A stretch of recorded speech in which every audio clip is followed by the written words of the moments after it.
Hi friends, నమస్తే. ఇటీవల మన దేశంలో ఒక హాట్ టాపిక్ రగులుతోంది. ఏంటంటే centre for peace and progress అనే సంస్థ సమన్వయం చేస్తూ భారతదేశం నుంచి 61 మంది, అలాగే పాకిస్తాన్ నుంచి 56 మంది, మొత్తంగా 117 మంది సంతకం చేస్తూ మన దేశ ప్రధాని నరేంద్ర మోదీ గారికి, అలాగే పాకిస్తాన్ ప్రధాని గారికి ఒక లేఖ రాయడం అనేది జరిగింది. ఆ లేఖ యొక్క ముఖ్య ఉద్దేశం ఏంటంటే శాంతి చర్చలు మరలా జరపమని. ఈ శాంతి చర్చలు ఇదే మొదటిసారా, అంతకుముందు ఎప్పుడైనా జరిగాయా లేదా, ఒకవేళ శాంతి చర్చలు జరపడం వల్ల ఏమైనా ప్రయోజనాలు కనిపించాయా, ఒకవేళ ఇప్పుడు శాంతి చర్చలు జరిపితే ప్రయోజనాలు ఏమైనా ఉంటాయా అనేది ఇప్పుడు మనం తెలుసుకుందాం. అలాగే ఈ శాంతి చర్చలు అనేది పాకిస్తాన్తో అవసరమా లేదా అనేది మీ ఉద్దేశం కామెంట్ రూపంలో తెలియచేయండి. మరలా ఈ వీడియో చివరి వరకు కూడా చూసిన తర్వాత మరలా మీరు కామెంట్ చేయండి. అప్పటికి ఇప్పటికీ ఒకటే కామెంట్ ఉంటుందా లేదా మారుతుందా అనేది ఒకసారి చూద్దాం. మరి ఈ సంతకాలు చేసినటువంటి ప్రముఖుల్లో కొంతమంది పేర్లు చెప్తాను. వాళ్ళు భారతదేశం యొక్క మంచి కోరుకుంటారా, పాకిస్తాన్ యొక్క మంచి కోరుకుంటారా, మీరే కామెంట్ రూపంలో తెలియజేయండి. ప్రముఖమైనటువంటి వ్యక్తులు కొంతమంది పేర్లు: మన దేశం నుంచి ఫరూక్ అబ్దుల్లా, అలాగే మెహబూబా ముఫ్తీ, అలాగే మిర్వైజ్ ఉమర్ ఫరూక్, అలాగే మనోజ్ జా, అలాగే హుమేయున్ కబీర్. అంటే ముఖ్యమైన వ్యక్తుల పేర్లు చెప్పాను. వీళ్ళు మన దేశం మేలు కోసం కోరుకుంటున్నారా లేదా పాకిస్తాన్ మేలు కోరి వీళ్ళు సంతకం పెట్టారా? ఇంకా చాలామంది ఉన్నారు. 61 మంది పేర్లు ఇప్పుడు చదివితే నిడివి పెరిగిపోద్ది. అలాగే పాకిస్తాన్ నుంచి కొంతమంది ప్రముఖమైనటువంటి వ్యక్తుల పేర్లు చదువుతాను చూడండి. ఖుర్షిద్ మహమ్మద్ కసూరి, అష్రఫ్ జహాంగీర్ క్వాజీ, ఇస్ఫన్యర్ బందారా, పర్వేజ్ హూడ్బాయ్. ఇలా కొంతమంది పేర్లు మనం ఇక్కడ చదివాం. పాకిస్తాన్ నుంచి కావచ్చు, భారతదేశం నుంచి కావచ్చు, ఈ 117 మంది, మన దేశం నుంచి 61 ప్లస్ పాకిస్తాన్ నుంచి 56 మంది సంతకాలు పెట్టారు కదా. అందులో నిజంగా వాళ్ళు గత చరిత్ర మర్చిపోయారా లేకపోతే పూర్తిగా చదవలేదా ఏంటో మరి అర్థం కావట్లేదు. ఒకసారి గతంలో జరిగినటువంటి శాంతి చర్చలు ఒకసారి తెలుసుకుందాం. వాటి యొక్క ఫలితాలు ఏ విధంగా ఉన్నాయో కూడా ఒకసారి తెలుసుకుందాం. మరి ఫైనల్గా ఈ శాంతి చర్చలు జరపమని అనడంలో వాళ్ళ అంతరార్థం మనకు అర్థమవుతుంది. అలాగే శాంతి చర్చలు జరపడం వల్ల లాభమా నష్టమా కూడా మనకి అర్థమవుతుంది. అయితే ఈ శాంతి చర్చలు వీళ్ళ డిమాండ్ ఇది మొదటిసారి రావడం కాదు. గతంలో శాంతి చర్చలు చాలా జరిగాయి. మొదటగా 1947-48 మధ్యలో శాంతి చర్చలు జరిగాయి. స్వాతంత్రం తర్వాత కాశ్మీర్ అంశంపై మొదటి యుద్ధం జరిగింది. తర్వాత యునైటెడ్ నేషన్స్ మధ్యవర్తిత్వంలో కాల్పుల విరమణ అమలులోకి వచ్చింది. ఆ తర్వాత ఈ శాంతి చర్చలు అనేవి జరిగాయి. ఆ శాంతి చర్చల్లో భాగంగానే కాల్పుల విరమణ రేఖ ఏర్పడింది. కాశ్మీర్ సమస్య మాత్రం పరిష్కారం కాలేదు. అలాగని కాల్పుల విరమణ రేఖ ఏర్పడినప్పటికీ కూడా ఆ శాంతి చర్చల తాలూకా నియమావళి ప్రకారము కాల్పులు అనేవి జరపకుండా ఉండే ప్రసక్తే లేకుండా జరిగింది. అంటే దీని యొక్క ప్రయోజనం ఏమీ లేకుండానే పోయింది. నెక్స్ట్ రెండవసారి 1960 ఇండస్ వాటర్ ట్రీటీ. ఇక్కడ ఈ ఒప్పందం అనేది జరిగిన శాంతి చర్చల్లో భాగంగానే అప్పుడు ప్రధానమంత్రి జవహర్లాల్ నెహ్రూ, పాకిస్తాను అధ్యక్షుడు అయూబ్ ఖాన్. అయితే ఈ సింధు నది జలాల పంపిణీపై ఒక ఒప్పందం జరిగింది. అది ఇప్పటికీ కూడా అమలు చేయండి అని అంటున్నారు. కానీ ఈ సింధు నది జలాల ఒప్పందం వల్ల ఎక్కువగా నష్టపోయింది ఎవరంటే భారతదేశం, ఎక్కువగా లబ్ధి పొందింది ఎవరంటే పాకిస్తాన్. మన దేశం మీద నుంచి వెళ్ళినటువంటి నదీ జలాలని మనం ఉపయోగించకుండా, మనకు అవసరం ఉన్నా కూడా ఉపయోగించుకోకుండా పాకిస్తాన్కి మనం పంపిణీ చేయడం అనేది ఈ ఒప్పందం వల్ల జరిగింది. అంటే ఈ ఒప్పందం వల్ల మనకు జరిగింది నష్టమే, లాభమేమీ జరగలేదు. అలాగే మూడవసారి జరిగినటువంటి శాంతి చర్చలు చూడండి. 1966లో తాష్కెంట్ ఒప్పందం అనేది జరిగింది. దీనికి మధ్యవర్తిత్వం అప్పటి రష్యా వహించింది. అప్పుడు లాల్ బహదూర్ శాస్త్రి మన భారతదేశానికి ప్రధానమంత్రిగా ఉండేవాళ్ళు, పాకిస్తాన్ అధ్యక్షుడు అయూబ్ ఖాన్. ఈ 1965 యుద్ధం తర్వాత సోవియట్ యూనియన్ మధ్యవర్తిత్వంతో జరిగినటువంటి చర్చలు ఇవి. యుద్ధం ముగిసిన తర్వాత సైన్యాల ఉపసంహరణకి అంగీకరించారు. అంటే 1965లో జరిగినటువంటి యుద్ధంలో మన సైన్యము లాహోర్ని కూడా ఆక్రమించేసింది. అలాగని పాకిస్తాన్ సైన్యం మనలో ఒక ఇంచు కూడా ఆక్రమించలేకపోయింది. కానీ మన సైన్యం అక్కడి నుంచి ఉపసంహరించుకుంది. ఆ క్రమంలో అప్పుడు పాక్ ఆక్రమిత కాశ్మీరు లేదా ఆజాద్ కాశ్మీర్ని మనం ఆక్రమించుకోవడానికి అవకాశం ఉన్నా కూడా మనం విడిచిపెట్టేసి రావాల్సి వచ్చింది. అంటే శాంతి చర్చలు జరుగుతున్న ప్రతి సందర్భంలో కూడా భారతదేశానికి నష్టమే జరుగుతుందని అర్థమవుతుంది. అలాగే నాలుగోసారి 1972 సిమ్లా ఒప్పందం. ఈ సిమ్లా ఒప్పందం నాటికి మన ప్రధాని ఇందిరాగాంధీ, పాకిస్తాన్ ప్రధాని జుల్ఫికార్ అలీ భుట్టో వీళ్ళిద్దరి మధ్య జరిగినటువంటి ఒప్పందంలో కూడా మనకి ఎంత నష్టం జరిగిందో చూడండి. అంటే అప్పుడు 1971 యుద్ధంలో మనం గెలిచాం. పాకిస్తాన్ సైనికులు 91,000 పైగా మనకి చిక్కిపోయారు. అలాగే మనం చాలా వరకు కూడా పాకిస్తాన్లో కొంత భాగాన్ని ఆక్రమించడానికి కూడా అవకాశం వచ్చింది. అయినప్పటికీ కూడా పాకిస్తాన్ మన సైన్యాన్ని పాకిస్తాన్ అప్పచెప్పకపోయినా పాకిస్తాన్ సైన్యాన్ని మాత్రం మనం మొత్తంగా గంపకొత్తగా అప్పచెప్పేయడం అనేది జరిగింది.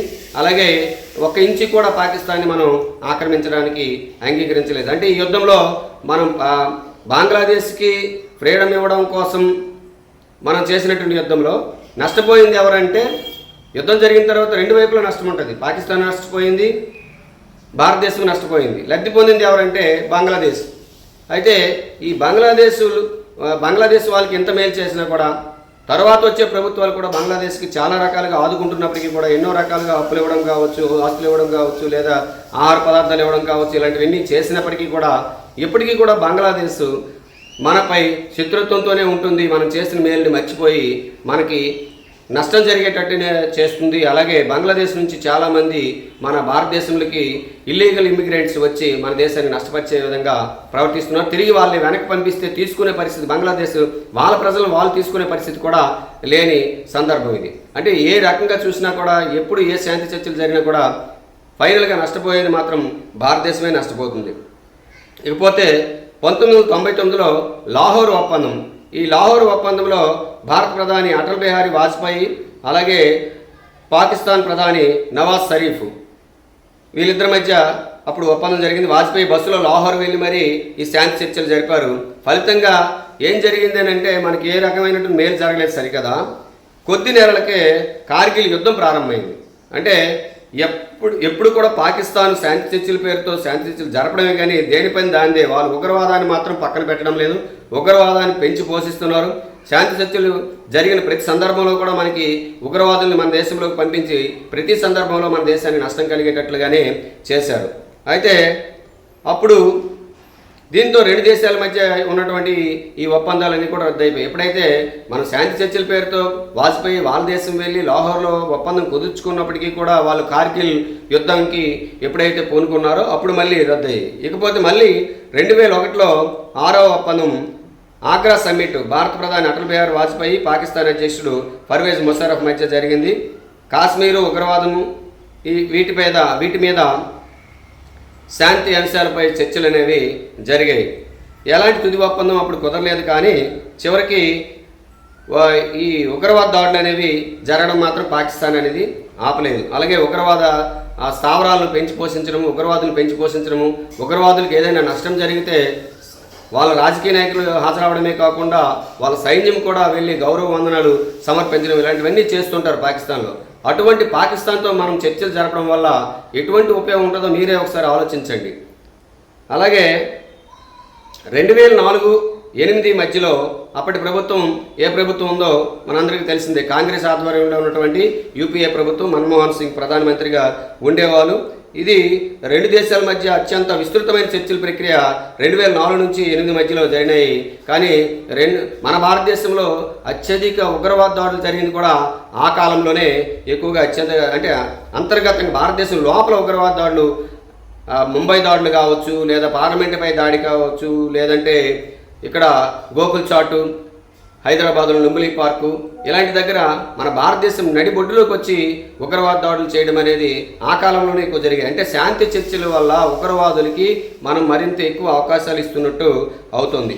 అయితే ఎప్పుడైతే 2008లో ముంబై అటాక్స్ జరిగాయో ఆ తర్వాత శాంతి చర్చలను నిలిపేయడం అనేది జరిగింది. అలాగే 2015లో నరేంద్ర మోదీ ప్రధాని అయిన తర్వాత 2015లో నవాజ్ షరీఫ్తో సమావేశం ఏర్పాటు చేశారు. మోదీ ఆకస్మికంగా లాహోర్ వెళ్ళి నవాజ్ షరీఫ్ని కలవడం అనేది జరిగింది. కానీ కొద్ది రోజులకే పఠాన్కోట్ అటాక్ అనేది జరిగింది. అంటే మనం శాంతి చర్చల పేరుతో మనం శాంతి చర్చల్లో పాల్గొన్నటువంటి ప్రతిసారి కూడా ఉగ్రవాదుల అటాక్ జరుగుతుంది. అంటే ఉగ్రవాదులకి మనం అవకాశం కల్పించిన వాళ్ళము అవుతున్నాము. మళ్ళీ ఎప్పుడైతే పఠాన్కోట్ అటాక్ జరిగిందో అప్పుడు మరలా ఈ శాంతి చర్చలు అనేవి నిలిచిపోయాయి. మరలా 2019 తర్వాత పుల్వామా అటాక్ ఒకటి, అలాగే 2019లో Balakot air strike, Pulwama attack తర్వాత బాలాకోట్ ఎయిర్ స్ట్రైక్ మన వాళ్ళు చేశారు. అలాగే ఈ ఉగ్రవాద దాడి జరిగిన ప్రతిసారి కూడా ఇప్పుడు మరి శాంతి గింతి అనే ఆలోచన లేకుండా సర్జికల్ స్ట్రైక్స్ అనేవి చేపట్టడం వల్ల పాకిస్తాన్ ఎక్కువగా నష్టపోవాల్సిన పరిస్థితి వస్తుంది. ఒకప్పుడు ఉగ్రవాద దాడులు జరిగినా కూడా, అంటే 2008లో జరిగినటువంటి ముంబై ఉగ్రవాద దాడులు చాలా అతిపెద్ద ఉగ్రవాద దాడిని మన భారతదేశం చాలా ఎక్కువ నష్టం జరిగింది. పాకిస్తాన్ వాళ్ళు తిరిగి భారతదేశం మన మీదకి అటాక్ వస్తుందేమని కొంతలో కొంత ఆలోచించారు. కానీ మన భారతదేశం సానుభూతి వ్యక్తపరిచి ఆ ఉగ్రవాదులు మళ్ళీ ఎక్కడేమైనా నష్టపోగలరేమో, మన ప్రాణాలు పోయినా పర్వాలేదు, పాకిస్తాన్ ఉగ్రవాదులు ప్రాణాలు పోకూడదనే ఉద్దేశంతో అప్పుడు ఎటువంటి అటాక్ చేయలేదు, సర్జికల్ స్ట్రైక్స్ కానీ ఏమీ చేయలేదు. ఈ రకంగా మెతక వైఖరి అప్పుడు వహించేవాళ్ళు. ఇప్పుడు ఆ రకమైనటువంటి మెతక వైఖరి లేదు.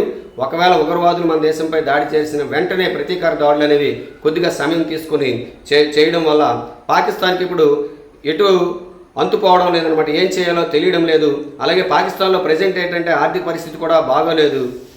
అలాగే మన సింధు జలాల ఒప్పందం అనేది రద్దు చేసుకొని మనకి అవసరమైన మేరకు మనం ఉపయోగించుకొని మిగిలిన నీరు పంపించడం వల్ల పాకిస్తాన్కి కొద్దిగా ఇబ్బందులు ఎదురవుతున్నాయి. అందుకు పాకిస్తాన్కి మేలు చేయడం కోసం చాలామంది మన దేశంలో ఉన్న వాళ్ళు కావచ్చు, పాకిస్తాన్లో ఉన్న వాళ్ళు కావచ్చు, శాంతి చర్చల పేరుతో మరలా పాకిస్తాన్కి మేలు చేయాలనే ఉద్దేశం చేస్తున్నట్టు నాకు అనిపిస్తుందో, మరి మీకేమనిపిస్తుందో మరి కామెంట్ రూపంలో తెలియజేయగలరని. అలాగే ఈ వీడియో కానీ మీకు నచ్చేలా ఉంటే మీరు లైక్ చేసి షేర్ చేస్తారని కోరుకుంటూ, అలాగే ఎప్పుడైనా పాముకి పాలు పోసిస్తే అది ఎప్పుడైనా మనకి హాని చేస్తుంది. పాకిస్తాన్ అటువంటి దేశమే, ఖచ్చితంగా అది పాము లాంటి దేశము. మనం ఏం చేసినా బంగ్లాదేశ్కి ఎంతో మేలు చేసాం, బంగ్లాదేశ్ మనకి తిరిగి కీడు చేస్తుంది ఇప్పుడు. అలాగే పాకిస్తాను అంతకంటే పాము కంటే మరింత పెద్ద పాముగా మనం చూడొచ్చు. చాలా డేంజర్. దానితో శాంతి చర్చలు ప్రసక్తే ఉండకూడదు. ఇకపోతే వీళ్ళు చెప్తున్నటువంటి మాట ఏంటంటే, మనం శాంతి చర్చలు చేయడం వల్ల ఇక్కడ మన దేశంలో ఉన్నటువంటి యువత లబ్ధి పొందుతారట. ఏ రకంగా లబ్ధి పొందుతారు అంటే, ఉగ్రవాదులు రిక్రూట్మెంట్ చేసుకోవడం వల్ల ఉగ్రవాదంలోకి యువత చొరబడతారు కాబట్టి ఆ రకంగా లబ్ధి పొందుతారా? ఏ రకంగా మనం లబ్ధి పొందుతాము? ఇకపోతే వాణిజ్యంకి వచ్చేటప్పటికి పాకిస్తాన్తో వాణిజ్యం చేయాల్సినటువంటి అవసరం మనకు లేదు. ప్రపంచంలో చాలా దేశాలు ఉన్నాయి, చాలా దేశాలతో మనం వాణిజ్యం చేయొచ్చు. ఇప్పటికే మనం చాలా వస్తువులు దిగుమతి చేసుకుంటున్నాం. అవి ఆపాలంటే ముందు మన దేశంలో ప్రొడక్ట్ ఉండాలి. మన దేశంలో ప్రొడక్ట్ ఉంటే కొనేవాళ్ళు చాలామంది ఉన్నారు. ఎవరికో అమ్మడం ఎందుకు? మన దేశంలోనే 140 కోట్ల జనాభా ఉన్నారు. ఏ దేశంకి సప్లై చేయాల్సిన అవసరం లేదు. మన దేశం ఉత్పత్తులు మనం కొనుక్కుంటే సరిపోతుంది. అంత వాణిజ్యం ఇక్కడ జరగడానికి అవకాశం ఉంటుంది. ఎందుకంటే 140 కోట్ల జనాభా, ఈ 140 కోట్ల జనాభా అవసరాలు తీర్చడము అంత ఈజీ కాదు. మనం ఇంకెవరితోనూ వాణిజ్యం చేయవసరం లేదు. మన ప్రతి రాష్ట్రము ఒక దేశం కింద లెక్క. ఎందుకంటే యూరోప్ కాంటినెంట్ చూసుకోండి. యూరోప్ కాంటినెంట్లో ఉన్నటువంటి దేశాలు మన దేశంలో ఉన్నటువంటి చాలా రాష్ట్రాల కంటే చిన్నవి, జనాభా పరంగా అయితే ఇంకా చిన్నవి. మరి యూరోప్ కంట్రీస్ చేస్తున్నటువంటి వాణిజ్యము, ఒక దేశంతో ఒక దేశం చేసుకుంటున్న వాణిజ్యము, ఇక్కడ భారతదేశంలో మన రాష్ట్రాలు ఒక రాష్ట్రంతో ఇంకొక రాష్ట్రం వాణిజ్యం చేసుకుంటే చాలు అన్నట్ట ఉంటుంది మన జనాభా. కాబట్టి వాణిజ్యం కోసమైతే పాకిస్తాన్తో శాంతి చర్చలు చేయాల్సినటువంటి అవసరం లేదు. ఇకపోతే శాంతి అనే ప్రసక్తే ఉండదు. శాంతి పేరుతో మనం ఎప్పుడు చర్చలు చేసినా వాళ్ళు వెంటనే మన దేశంలో ఏదో ఒకటి యుద్ధం చేయడం కావచ్చు, ప్రచ్ఛన్న యుద్ధం చేయడం కావచ్చు, లేకపోతే పరోక్ష యుద్ధం కూడా చేయడం కావచ్చు, లేదా ఉగ్రవాదుల్ని మన దేశంలోకి పంపించి అటాక్స్ చేయడం కావచ్చు, ఇలాంటివి చేస్తున్నారు. కాబట్టి ఈ శాంతి చర్చల వల్ల ఎటువంటి ఉపయోగం ఉండదు. ఎవరైతే పాకిస్తాన్ మేలు కోరుకుంటున్నారో వాళ్ళందరూ కూడా ఈరోజు సంతకాలు చేసి పంపించారు. కాబట్టి భారత ప్రభుత్వం ఎట్టి పరిస్థితుల్లో వాళ్ళ ఒత్తిడికి లొంగి వాళ్ళతో శాంతి చర్చల పేరుతో వెళ్లకుండా పాకిస్తాన్ విషయంలో ఇప్పుడు ఎలాగైతే వ్యవహరిస్తున్నారు, ఎందుకంటే ఉగ్రవాదము శాంతి చర్చలు ఒకేసారి జరగడం అనేది జరగదు. మీరు ఎప్పుడైతే మీ దేశంలో ఉన్నటువంటి ఉగ్రవాద స్థావరాలన్నీ రద్దు చేసి ఉగ్రవాదులందరినీ అంతం చేసి శాంతి పేరుతో చర్చలకు వస్తారు, అప్పుడు మేము వస్తామని ఇప్పటివరకు మన ప్రెసిడెంట్ భారత ప్రభుత్వం చెబుతుంది. అదే రీతిని కొనసాగిస్తే బాగుంటుందని కోరుకుంటున్నాం. మరి మీకేమనిపిస్తుంది తెలియజేయగలరని కోరుకుంటూ నమస్తే.